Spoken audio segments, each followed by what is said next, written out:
வணக்கம் நண்பர்களே.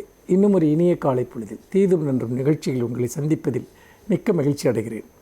இன்றைக்கு நவம்பர் 7ஆம் தேதி இந்தியாவில் தேசிய புற்றுநோய் விழிப்புணர்வு தினமாக கொண்டாடப்படுகிறது.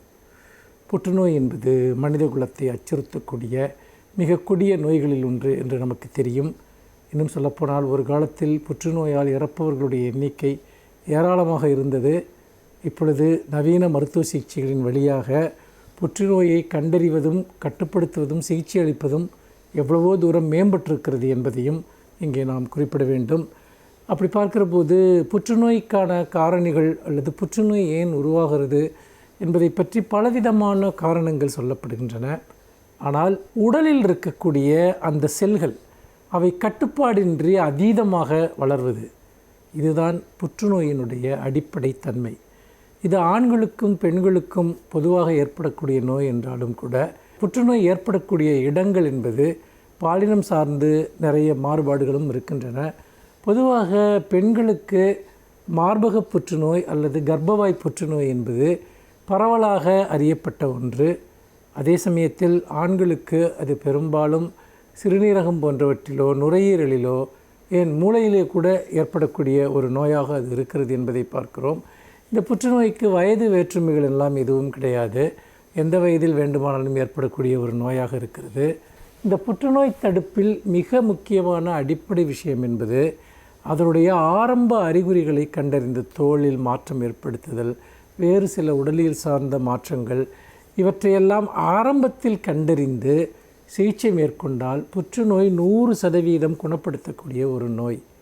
நோய் முற்றிய நிலையில் சிகிச்சை என்பது பல சமயங்களில் முழுமையாக பயனற்றதாகி விடுகிறது அல்லது ஒரு குறிப்பிட்ட அளவுக்கே பயன்படக்கூடிய ஒன்றாக இருக்கிறது என்பதையும் நாம் பார்க்கிறோம்.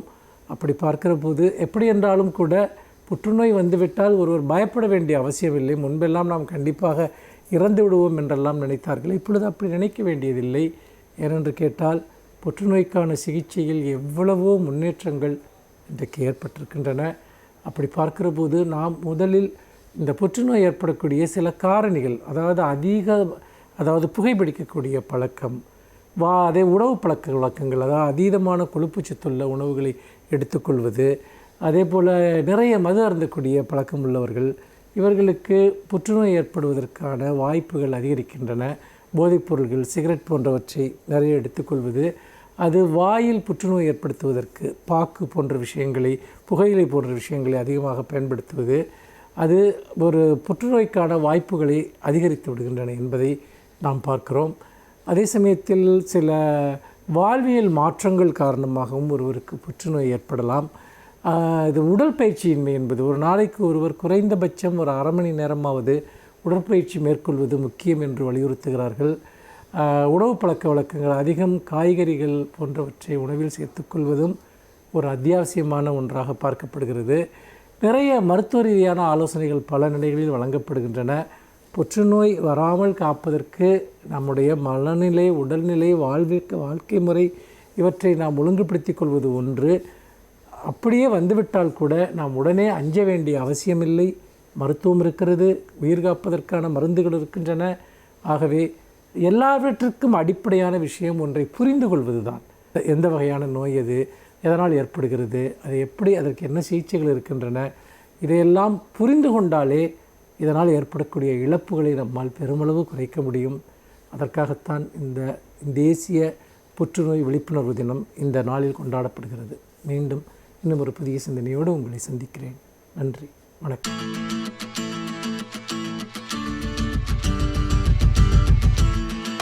அனைவருக்கும் என் அன்பு வணக்கம். உலகத்தின் மாறுதல்கள் சட்டென்று நிகழ்ந்து விடாது. மிகப்பெரிய புரட்சிகள் உலக வரலாற்றில் எப்போதாவது தான் நிகழும். அப்படி ஒரு பெரும் புரட்சி நிகழ்ந்த நாள் அல்லது உலகம் புரண்டு படுத்த நாள் என்று ஒன்றை குறிப்பிட வேண்டுமானால் அது நவம்பர் 7, 1917ஆம் ஆண்டு நவம்பர் 7ஆம் நாள் தான் ரஷ்ய புரட்சி, சோவியத் புரட்சி வெற்றி பெற்று போல்ஷ்விக்குகள் ஜார் மன்னனை கீழே வீழ்த்தி ஆட்சியை கைப்பற்றினார்கள். இந்த நவம்பர் புரட்சி என்று நாம் சொல்லுகிற இந்த நாளுக்கு மிகப்பெரிய வரலாற்று பின்னணி இருக்கிறது. அந்த நாள் எப்போது எப்படி மலர்ந்தது? முதல் உலகப்போர் நடைபெற்று கொண்டிருக்கிறது. உலகம் முழுவதும் இருக்கிற நாடுகள் போரில் தங்களை ஈடுபடுத்தி கொண்டு இந்த பக்கத்திலே ஒரு அணி, இந்த பக்கத்திலே இன்னொரு அணி என்று 2 அணிகளாக உலகம் பிரிந்து யார் யாருக்கு நண்பன், யார் யாருக்கு பகைவன் என்று தெரியாமல் எங்கு பார்த்தாலும் குண்டுமழை பொழியப்பட்டு கொண்டிருந்த அந்த நேரத்தில் ரஷ்யாவிலே ஒரு புரட்சி நடந்தது. அந்த புரட்சிக்கு வித்திட்டவர் லெனின் என்பதை நாம் அறிவோம். கார்ல் மார்க்ஸினுடைய கொள்கையை ஏற்றுக்கொண்டு 1898 ஒரு கட்சியை நிறுவி அந்த கட்சியினுடைய வளர்ச்சி போக்கில் 1917 ஒரு புரட்சியை அவர் நடத்தினார். அதுவும் அந்த புரட்சி தொடங்குவதற்கு முன்பே அந்த கட்சி 2ஆக பிளவுபட்டு சிலர் அந்த கட்சியை விட்டு வெளியேறிவிட்டார்கள். ஏன் அது பிளவுபட்டது? லெனின் ஒன்றை மிக உறுதியாக சொன்னார். நம்முடைய கொள்கைகளில் கொஞ்சம் சமரசம் செய்து கொண்டு கூட இந்த சோசியலிசம் என்பதை ஏற்றுக்கொண்டால் அவர்களை சேர்த்து கொள்ளலாம் என்ற போது லெனின் ஏற்கவில்லை. முடியாது. கார்ல் மார்க்ஸுடைய கொள்கைகளை முழுமையாக ஏற்றுக்கொண்டவர்கள் மட்டும்தான் இந்த கட்சியிலே இருக்க முடியும் என்று சொன்னதால் சிலர் இந்த கட்சியை விட்டு நாங்கள் வெளியேறி விடுகிறோம் என்று வெளியேறினார்கள். அவர்களுக்கு பெயர்தான் மென்ஷ்விக்ஸ் என்பது. மென்ஷ்விக்ஸ் என்றால் சிறுபான்மையினர் என்று பொருள். லெனினோடு நின்றவர்களுக்கு போல்ஷ்விக்ஸ் என்று பெயர். போல்ஷ்விக்ஸ் என்றால் பெரும்பான்மையினர் என்று பொருள். 1917 பிப்ரவரி மாதம் அந்த மென்ஷ்விக்குகள் ஜார் ஆட்சியை வீழ்த்திவிட்டு ஆட்சியை கைப்பற்றி கொண்டார்கள். ஆனால் அவர்கள் இன்னொரு விதமான பிற்போக்குவாதிகளாகத்தான் இருந்தார்கள். ஜார் போன்ற ஒரு மிகப்பெரிய சர்வாதிகாரியை வீழ்த்தி விட்டார்கள் என்றாலும் கூட இவர்கள் இன்னொரு விதத்தில் பிற்போக்காளராக இருந்தார்கள். கொள்கைகளில் சமரசம் செய்து கொள்ளுகிறவர்களாக இருந்தார்கள். எனவே அவர்களை தாண்டி முழுமையான கொள்கை உறுதி படைத்த புரட்சியாளர்களை கொண்ட ஒரு சமூகம் உருவாக்கப்பட வேண்டும். இந்த நாடு என்பது வெறும் ஆட்சி மாற்றத்திற்காக உருவாக்கப்படவில்லை. இது சமதர்மத்துக்காக, சமத்துவத்துக்காக, இந்த நாட்டில் இருக்கிற அத்தனை பேரும் சமமாக நடத்தப்பட வேண்டும் என்பதற்காக, பாட்டாளி வர்க்கத்தின் சர்வாதிகாரமாக இது உருவாக்கப்பட வேண்டும் என்று லெனின் கருதினார். அதன் விளைவாகவே மறுபடியும் புரட்சி நடந்து பிப்ரவரி மாதம் மென்ஷ்விக்குகள் வெற்றி பெற்றாலும் அவர்களையும் வீழ்த்திவிட்டு 1917 நவம்பர் மாதம் 7 அந்த புரட்சி வெற்றி பெற்று லெனின் அறிவித்தார், ஆட்சி மாறிவிட்டது, இனிமேல் இந்த சோவியத்தில் சோசியலிச ஆட்சி தான் என்று அறிவித்தார். அந்த அறிவிக்கப்பட்ட அந்த நாள்தான் நவம்பர் 7. அது வெறும் அறிவிப்பு அல்ல, அது வெறும் சோவியத் மக்களுக்கானது மட்டுமல்ல, உலகமே திரும்பி பார்த்த ஒரு பெரும் அறிவிப்பு. என்ன காரணம் என்றால், அதற்கு முன்னால் உலகத்தில் எந்த ஒரு பகுதியிலும் இப்படி ஒரு பொது உடைமை கட்சியினர் ஆட்சிக்கு வரவில்லை. அதற்கு முன்பே 19ஆம் நூற்றாண்டின் இறுதியிலேயே கார்ல் மார்க்ஸும் எங்கெல்ஸும் அந்த கொள்கைகளை அதனுடைய மத்திய காலத்திலே கம்யூனிஸ்ட் மேனிஃபெஸ்டோ என்று கம்யூனிஸ்ட் அறிக்கையை 19ஆம் நூற்றாண்டின் மத்தியிலே வெளியிட்டாலும் 19ஆம் நூற்றாண்டின் இறுதியிலே அந்த கருத்துகள் உலகெங்கும் பரவி நின்றாலும் உலகத்தின் எந்த மூலையிலும் ஒரு பொது உடைமை கட்சியின் ஆட்சி மலரவில்லை. உலகத்தின் வரைபடத்தில் முதலாக ஒரு சிவப்பு துளி தெரிந்த நாள் நவம்பர் 7 தான். அதுவும் உலகப்போர் நடந்து கொண்டிருக்கிற போது இது நாடு பிடிக்கிற போர். யார் எந்த நாட்டை ஆளுவதென்பது எங்களுக்கு அதை பற்றி கவலை இல்லை.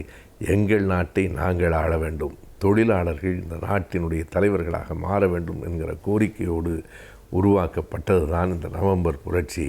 அது வெற்றி பெற்ற நாள் நவம்பர் 7. உலகத்திலேயே முதலாக ஒரு பெரிய மாற்றம் நிகழ்ந்த நாள் என்றும் நாம் அதனை குறிப்பிடலாம்.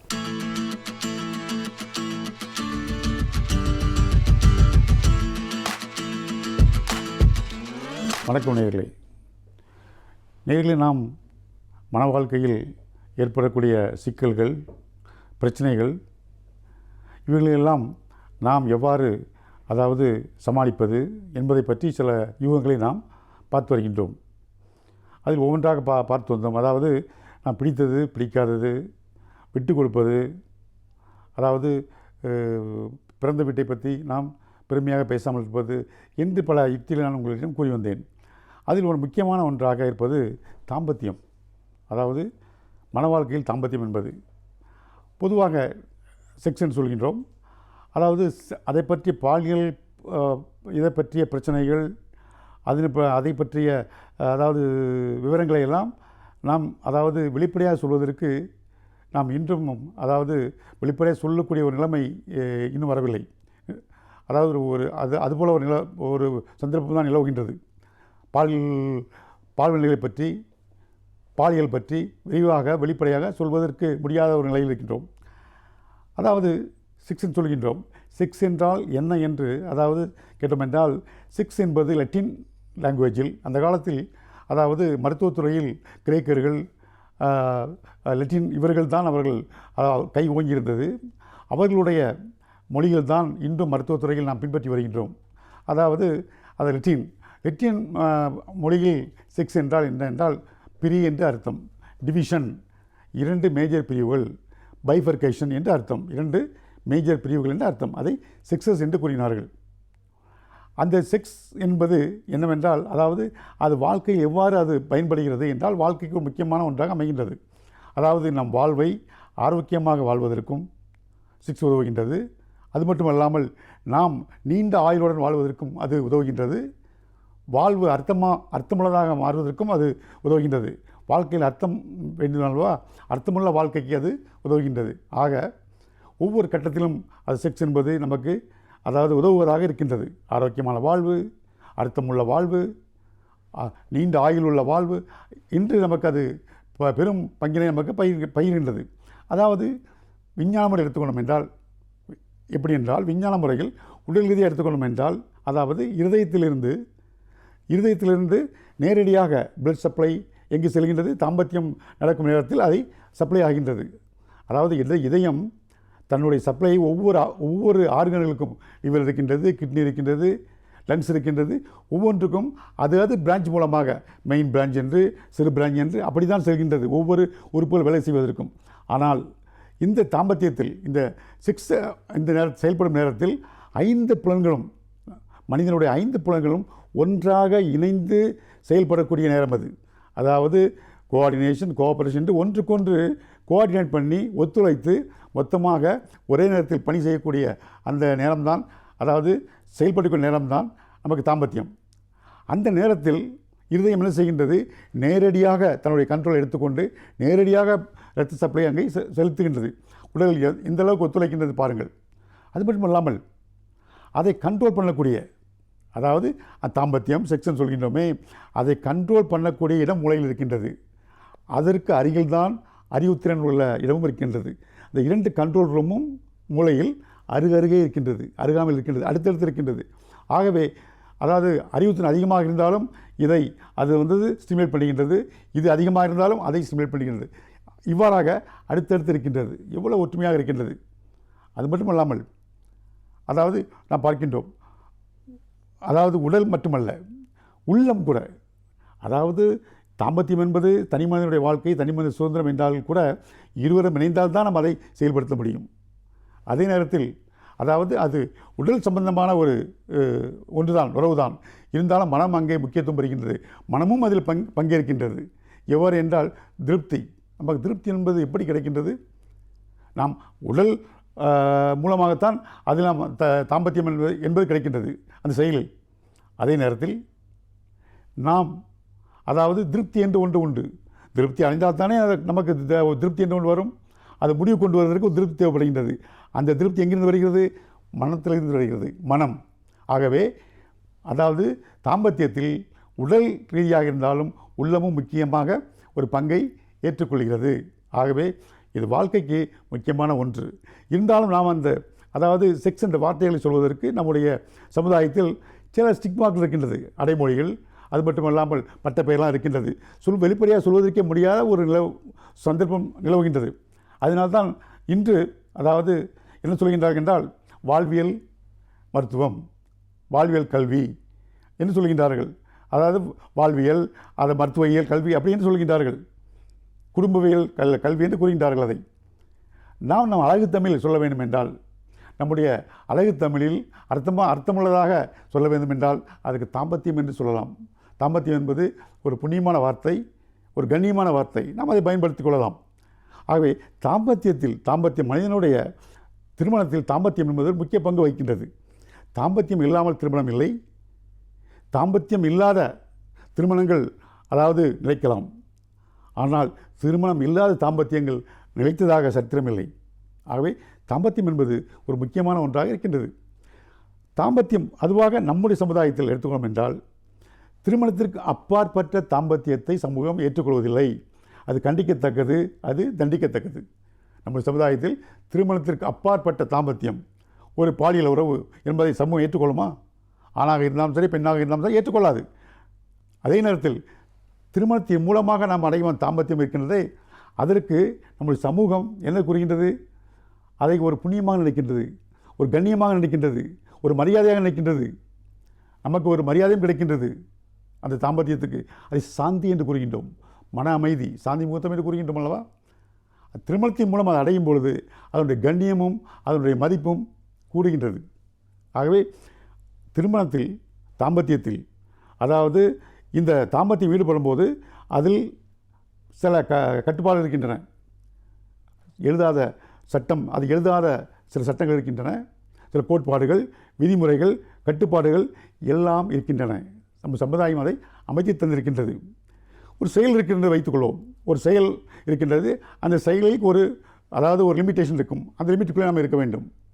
சமுதாயம் ஒன்றை வைத்திருக்கின்றது, ஒரு செயலை. அந்த செயலை நாம் தாண்டும் பொழுது, அந்த செயலை மீறி, அந்த வேலையை மீறி, அந்த ஒரு லிமிட்டேஷனை மீறி நாம் செயல்படும் போது எப்படி இருக்கின்றது? அது சமுதாயத்திற்கு பயன்படும் பொழுது அது சாதனையாக ஏற்றுக்கொள்ளப்படுகிறது. சமுதாயத்திற்கு பயன்படாத இருக்கும் பொழுது, சமுதாயத்திற்கு தீங்கு விளைக்கும் போது அது தண்டனைக்குரியதாக ஆகிறது. ஆகவே சமுதாயம் நாம் அதை தவறு என்றும் சரி என்றும் அதை தீர்மானிக்கின்றது. அதாவது தாம்பத்தியத்தை பொறுத்தவரையில் என்னென்றால், இதுதான் சரி, இதுதான் தவறு என்றில்லை, இதுதான் அளவு, இவ்வளவுதான் அளவு இருக்க வேண்டும் என்றெல்லாம் இல்லை. நம்ம முடிந்தது, முடியாதது, பிடித்தது, பிடிக்காதது, வேண்டியது, வேண்டாதது எல்லாம் அங்கே இருக்கின்றன. அதே நேரத்தில் தாம்பத்தியத்தில் வக்கிரங்கள் இருக்கின்றது, கொடுமைகள் இருக்கின்றது, துன்பங்கள் இருக்கின்றது, விவகாரங்கள் இருக்கின்றன, கொடுமைகள் இருக்கின்றன, இதெல்லாம் இருக்கின்றன. இதையெல்லாம் கட்டுப்படுத்ததான் சமுதாயம் சட்டங்களை, எழுதாத சட்டங்களை இயக்கி வைத்திருக்கின்றது, கட்டுப்பாடுகளை. அந்த கட்டுப்பாட்டுக்குள் இருக்கும் பொழுதுதான் அந்த தாம்பத்தியம் சிறப்பை பெறுகின்றது. ஆகவே இன்றைய இளைஞர்கள் தாம்பத்தியத்தை பொறுத்தவரை எப்படி இருக்கின்றார்கள் என்பதை நாம் அடுத்த முறை சந்திப்போம். நன்றி, வணக்கம்.